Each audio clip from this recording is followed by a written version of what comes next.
Ife twalahiri KTV tizikupasirani nkhanizo pofuna kuti muzindikire.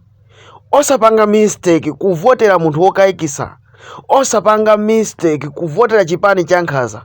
Osapanga mistake kuphonyana ndi APM Profesa Peter Wamuthalika, mtsogoleri yekhayo angati kutipulumutsa ndi Jane Asa komanso Dr. Chihana.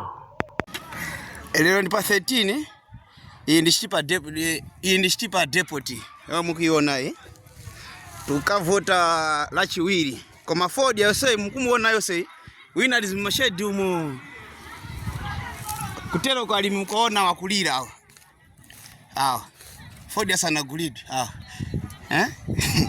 basi tukupopota madupota ko votera katika votera ndani koma hai ndi tuboma datuonesa zinthu hai zikomo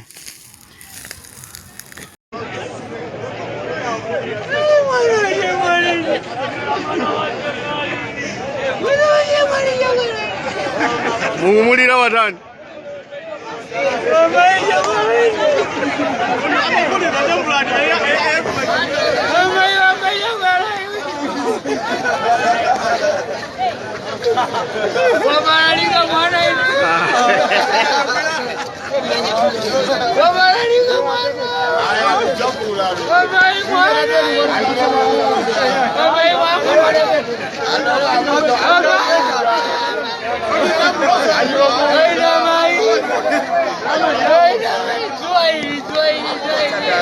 Gula gula.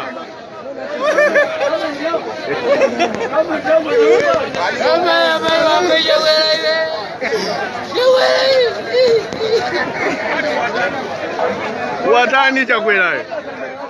Ino Amalawi mwamvera onse tili ndi makandidates ambiri amene akupikisana. The decision ndi yanu. Inuyo musankha mtsogoleri amene mukumufuna. Inuyo musankha MP amene mukumufuna. Inuyo musankha kansala amene mukumufuna. Chisankho ndi chanu. Ife kuno ku Times Television tukufunirani chisankho chopambana.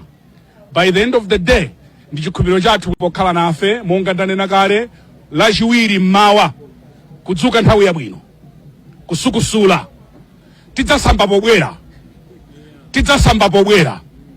tipitekayo tikaponye voti tikakaponya voti ndiye tidzachita zinazo.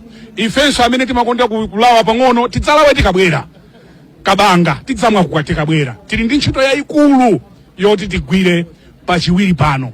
Osazitengera zibwana. The decision imene tikapange pa 16 September tidzakhala nayo zaka 5 ndiye sizachibwana zimenezi. Tichite mwanzeru, tichite molikonda dziko, tichite moukonda m'bado wathu. Ndine Brian Banda, malo mwa ife tonse